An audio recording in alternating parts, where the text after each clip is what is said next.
ఉన్నప్పుడు దాన్ని భరించడం, ఆ సాంప్రదాయాన్ని కొనసాగినటువంటి తపన కలిగి ఉండడం సంతోషాన్ని కలిగిస్తూ ఉంది. మహేష్ కుమార్ గౌడ్ గారు వారి పార్టీ, వారి సిద్ధాంతం వారు చెప్పుకున్నారు. మా శ్రావణ్ గారు కూడా వారి ఆలోచన విధానాన్ని పంచుకున్నారు. నేను అంత డెప్త్కు పోను, కానీ ఈ పరంపర రాబోయే కాలంలో మరింత గొప్పగా కొనసాగాలని మాత్రం భావిస్తున్నాను.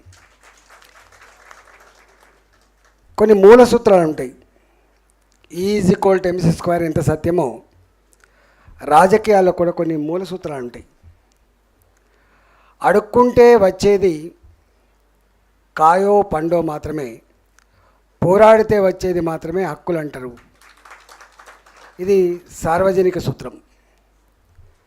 రెండవది, హక్కులు కానీ సంఘాలు కానీ సంఘటిత శక్తి కావాలనేవాది కానీ ఎవరు కోరుతారు? అణచివేతకు, దోపిడికి గురైన వాళ్ళే కోరుతారు తప్ప గడ్డ మీద ఉన్న వాళ్ళు ఎవరు కోరరు. అందుకనే ఏ వర్గాలైతే దోపిడికి గురవుతున్నాయో, అణచివేతకు గురవుతుందో వాళ్లకు మాత్రమే వాళ్ళ సమస్యలు ప్రస్తావించే పుస్తకాలు రాస్తారు కావచ్చు, వాళ్ళ సంబంధించినటువంటి ఉద్యమాలు చేస్తారు, వాళ్ళకు సంబంధించినటువంటి సంఘాలు పెట్టుకుంటారు. అందుకని సంఘం, సంఘటిత శక్తి వాళ్ళ కుటుంబాన్ని పోషించడం ఎంత ముఖ్యమో ఆ వర్గాల ప్రజలకి దీన్ని కాపాడుకునే కర్తవ్యం కూడా అంతే గొప్పగా ఉండాలని చెప్పి మాత్రం ఇది కూడా సమాజంలో అంతవరకు ఉండే సూత్రం ఇది. కానీ ఒక్కటి బాధ అనిపించే అంశం ఏంటంటే 77 ఇయర్స్ అవుతుంది, 77 సంవత్సరాలు గడిచిపోయింది. అంబేద్కర్ గారిని మనం ఎంత గొప్పగా కీర్తిస్తామో, అంబేద్కర్ రాజ్యాంగం పట్ల మనకు ఎంత నిబద్ధత, ఎంత గౌరవం ఉంటుందో నేను చెప్పాల్సి అక్కర్లేదు. కానీ అంబేద్కర్ గారు ఆనాడే ఒక మాట చెప్పిండు, ఈ రాజ్యాంగాన్ని అందిస్తున్నా కానీ ఈ రాజ్యాంగం మీద ప్రమాణం చేసే పాలకులు ఎవరైతే ఉన్నారో దాని స్ఫూర్తిని కనుక సమగ్రంగా అమలు చేయకపోతే పూర్తి ఫలితాలు సమాజానికి అందే ఆస్కారం ఉండదనే మాట కూడా చెప్పిండు ఆయన. రాజ్యం ఈ రాజ్యాంగం ఎవరి చేతిలో ఉందనేది దాని మీద ఆధారపడే రేపటి ఫలితాలు ఉంటాయని చెప్పినటువంటి మానవుడు అంబేద్కర్ గారు. అంటే ఎక్కడో రాజ్యాంగ స్ఫూర్తిని అర్థం చేసుకోవడంలో, దాన్ని సంపూర్ణంగా అమలు చేయడంలో విఫలమైనం కాబట్టే, ఎక్కడో విఫలమైనం కాబట్టి, సంపూర్ణంగా దాన్ని అర్థం చేసుకొని అమలు చేయలేదు కాబట్టే ఇవాల్టికి కూడా ఏబీసీల వర్గీకరణ వస్తూ ఉంది. ఇవాల్టికి కూడా ఇవాళ మేము ఓబీసీలం, మాకు కొంత రిజర్వేషన్ కావాలని చెప్పి, మాకు కొన్ని సేఫ్ గార్డ్ కావాలనేటువంటి చర్చ వస్తుంది.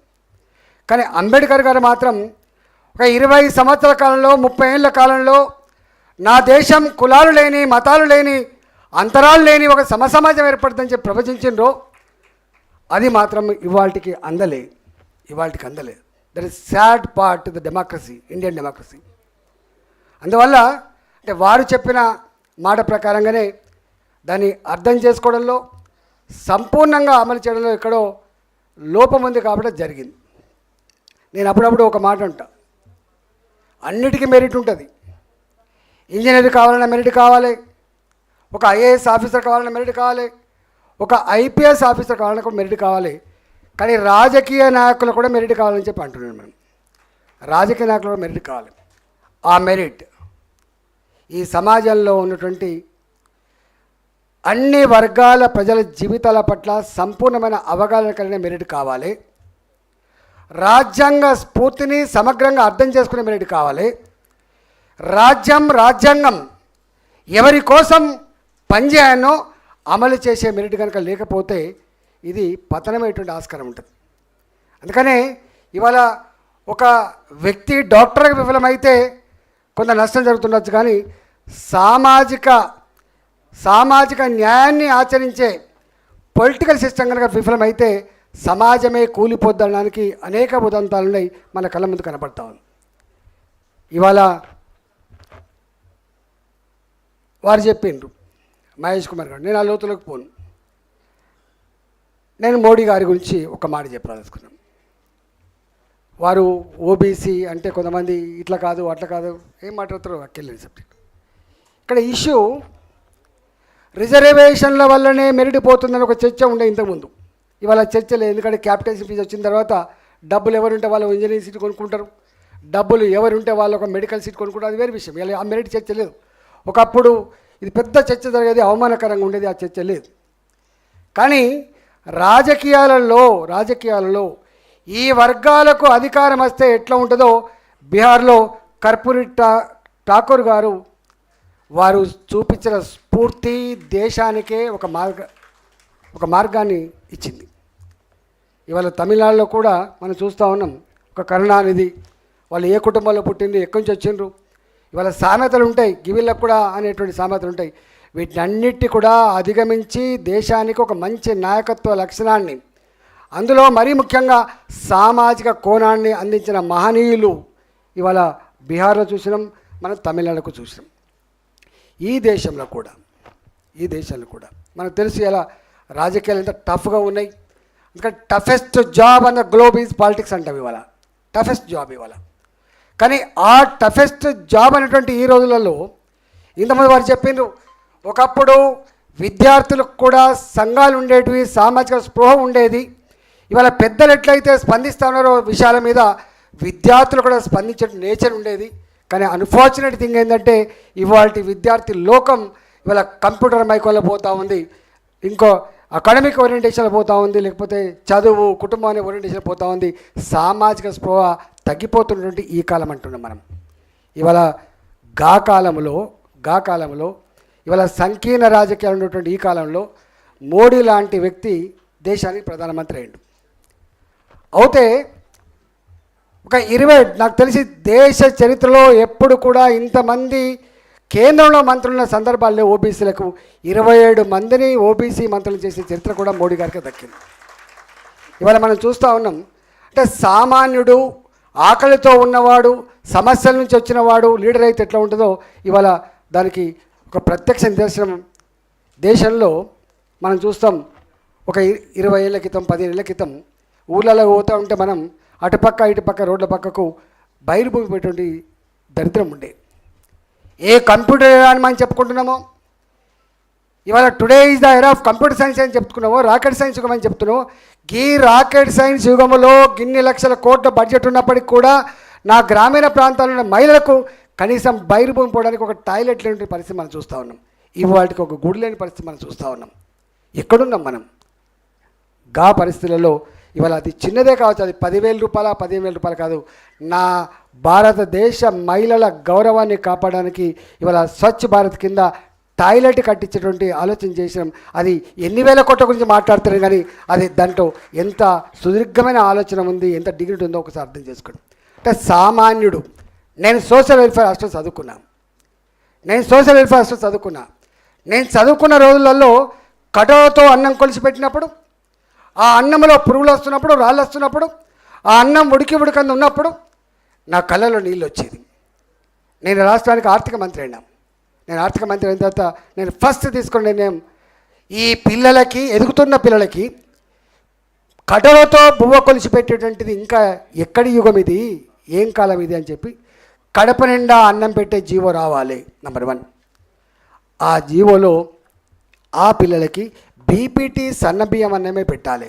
ఇది అనడం అనుకున్నాం. నేను అనుభవించిన కాబట్టి ఇవాళ దాన్ని అమలు చేసినాం. ఇవాళ అంటే సామాన్యులకి, కష్టం నుంచి వచ్చిన వాడికి అధికారం వస్తే ఏమొస్తానికి అనేకం ఉంటాయి, అందులో ఇదొకటి. మా జాజల శ్రీనివాస్ గారు ఊకే వచ్చి నాకు దరఖాస్తు ఇచ్చేది నేను ఆర్థిక మంత్రి ఉన్నప్పుడు. అన్న ఈ పని చేయి, ఆ పని, ఇంకెక్కడున్నావు శ్రీనివాస్ అని చెప్పేది. ఇదేమంటాను నేను, నువ్వు ఇంకెక్కడున్నావు, నువ్వు నేనున్నా ఇక్కడ ఆర్థిక మంత్రిని, నేను హాస్టల్ నుంచి వచ్చినాడు కదా, ఇంకా నీలాంటోడు దరఖాస్తులు ఇస్తే, దండం పెడితే సమస్య పరిష్కారం ఎందుకు అనుకుంటున్నావు శ్రీనివాస్ గారు? దీనికి ఒక పెద్ద అద్భుతమైనటువంటి ఒక స్ట్రాటజీ ఉన్నది, నువ్వు త్వరలోనే చూస్తావని చెప్తే నవ్విండి ఆయన.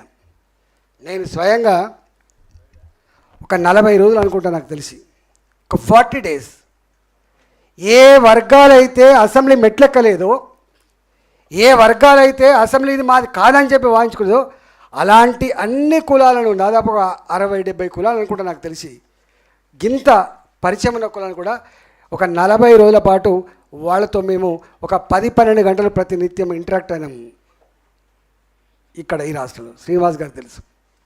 అయిన తర్వాత దాన్ని అంతా క్రోడీకరించుకొని ఏం చేద్దాం శ్రీనివాస్ అంటే ఏదైనా ఒకటి మేము చేయాలనే ధైర్యం చేసినంటే ఒక 3 రోజుల పాటు ఇది రాష్ట్రంలో ఈ 3 రోజుల పాటు ఇక్కడ ఉన్నటువంటి స్పీకర్లు ఆనాడు ఇద్దరు ఓబీసీలే, స్పీకర్ గారు కానీ చైర్మన్ గారు కానీ ఎంపీలుగా ఎమ్మెల్సీలుగా ఎమ్మెల్యేలుగా మంత్రులుగా ఎవరైతే ఉన్నారో ఆనాడు మేము సొంతంగా ఇనిషియేటివ్ తీసుకొని ఒక 3 days ఒక 3 రోజుల పాటు ఓబీసీ కాంక్లేవ్ అని దాన్ని పెట్టినాం మేము. అంతే కదా శ్రీనివాస్? 3 days పెట్టినాం. 3 days పెడితే మా ముఖ్యమంత్రి గారు తెలిసింది విషయం. ఏదో పెడుతున్నట్టుంది అంటే అవును మేము పెడుతున్నాం. ఒక 40 రోజుల పాటు ఒక వర్క్షాప్ పెట్టుకున్నాం మేము. ఆ సమస్యలు ఏదో మాకు అర్థమైనాయి. దానికి ఒక రూపం ఇవ్వాలి, ఒక పరిష్కారం చూపే బాధ్యత మా మీద ఉంది. మరి మేమందరం ఉన్నాం కదా అని చెప్తే నేను కూడా వస్తా అని చెప్పిండు. వారు వచ్చిండ్రు. ఇవాళ అక్కడి నుంచి పుట్టిందే 250 రెసిడెన్షియల్ స్కూళ్లకు శ్రీకారం చుట్టిందనే విషయం మనం మర్చిపోవద్దు. మా శ్రీనివాస్ చెప్పినట్టుగా 2 రెసిడెన్షియల్ స్కూళ్ళు 3 రెసిడెన్షియల్ కాకుండా 250 బీసీ రెసిడెన్షియల్ స్కూళ్లకు అక్కడే పునాది పడ్డది.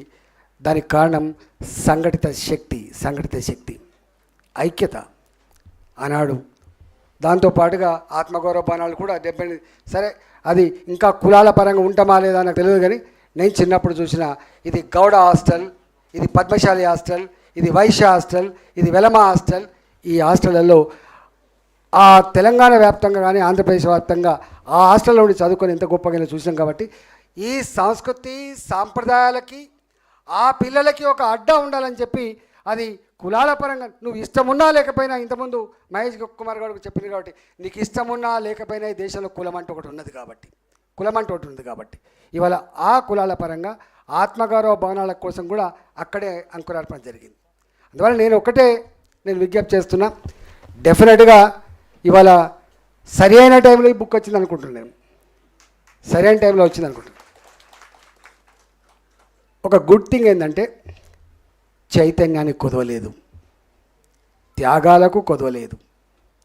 మీరు చెప్తున్న సంపద సృష్టి ఆ కులాలు ఏదైతే చేసినాయని చెప్పి మా శ్రావణ్ చెప్పిండో, ఇవాళ మనం ప్రవచిస్తున్న జిఎస్డిపి, మనం ప్రవచిస్తున్న జీడిపి ఇవాళకి కూడా ఈ వర్గాలే సృష్టిస్తున్న విషయం మనం మర్చిపోవద్దు. ఇవాళ 170 లక్షల కోట్ల రూపాయల సంపద, 200 కోట్ల రూపాయల సంపద అని అయితే ప్రవచిస్తున్నామో ఆ సంపదకి మూలకారకులు ఆనాడు వాళ్ళు ఓనర్లుగా ఉండవచ్చు, ఇవాళ వాళ్ళు కంపెనీ కార్మికులు ఉండవచ్చు, సంపద సృష్టికర్తలు మాత్రం వాళ్ళే అనే విషయం మనం మర్చిపోవద్దు. ఈ దేశంలో సంపద సృష్టించేది వాళ్ళు మాత్రమే. అందువల్ల ఎవరైతే ఈ దేశంలో సంపద సృష్టిస్తున్నారో ఆ సంపద సమస్త ప్రజానీకానికి అందించాలనే సంకల్పం ఏదైతే ఉందో, అంబేద్కర్ గారు చెప్పినట్టుగా డెవలప్మెంట్ విత్ ఈక్వల్ డిస్ట్రిబ్యూషన్ అని చెప్పిండు.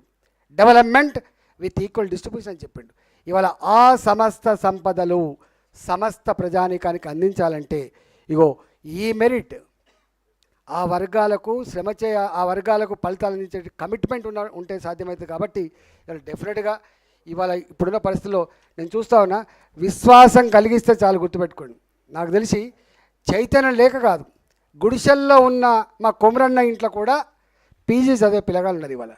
ఇలా అంతటా లిటరసీ ఉంది, సామాజిక స్పృహ ఉంది, ఒక్కటే కొరత ఉంది. నేనున్నా అనే భరోసా ఇచ్చేటువంటి నాయకుడితే తప్పకుండా కళ్ళకద్దుకొని గెలిపించగలిగే శక్తి ఉన్నారు. కానీ ఆ విశ్వాసం కలిగించాలి, ఆ నమ్మకాన్ని కలిగించాలి. ఇవాళ దీన్ని వాడుకొని ప్లాట్ఫామ్ వాడుకొని మనం రాగానే మళ్ళీ మన పని చేసుకుంటే కుదరదు. కానీ డెఫినెట్గా ఇవన్నీ ఉన్నప్పటికి కూడా దీన్ని అధిగమించగలిగి దీన్ని తొక్కి పడేసి ఎప్పుడో ఒకనాడు ప్రజలు కోరుకునే ప్రజల వేవలెంతలో ఆలోచించేటువంటి లీడర్షిప్ వస్తాననుకుంటున్నాం. ఆ లీడర్షిప్ విజయం సాధిస్తాననుకుంటున్నాం. ఆ దిశగా అడుగులు వేస్తాననుకుంటున్నాం. మనం చూస్తాం కదా, నరహరి గారు త్యాగాలు లేకుండా ఎప్పుడు కూడా అనేక మంది త్యాగాలు చేసిన కొన్ని వందల వేల చరిత్రలు ఉంటాయి. ఎంతోమంది త్యాగధనులు ఫైట్ చేస్తేనే ఇవాళ ఈ స్థితికి వచ్చినాం. అంబేద్కర్ గారు ఎన్ని అవమానాలు పడితే మనం ఈ స్థితికి వచ్చినాం. పూలే గారు ఎన్ని అవమానాలు పడితే ఈ స్థితికి వచ్చినాం. సావిత్రిబా పూలే గారు ఎన్ని అవమానాలు పడితే ఒక స్త్రీకి విద్య అందింది. అంతకంటే ముందు కూడా సావు మహారాజు లాంటి వాళ్ళు ఎన్ని అవమానం పడితే ఇది వచ్చింది. ఇవాళ మనం ఏ అవమానాలైతే భరిస్తున్నామో, అవమానాలైతే భరిస్తున్నామో, ఆనాడు అంతకంటే 100 రెట్ల అవమానాలు భరించింది ఆనాడు ఆ మహనీయులు. వాళ్ళ త్యాగాల పుణ్యమా అని చెప్పి మనం ఇక్కడికి వచ్చినాం. డెఫినెట్గా రాబోయే కాలంలో ఎంతో దూరం లేదు చైతన్యం ఇలా వెల్లివిరుస్తూ ఉంది. దానికి మార్గదర్శనం, నాయకత్వం అందించాల్సిన బాధ్యత మనందరి మీద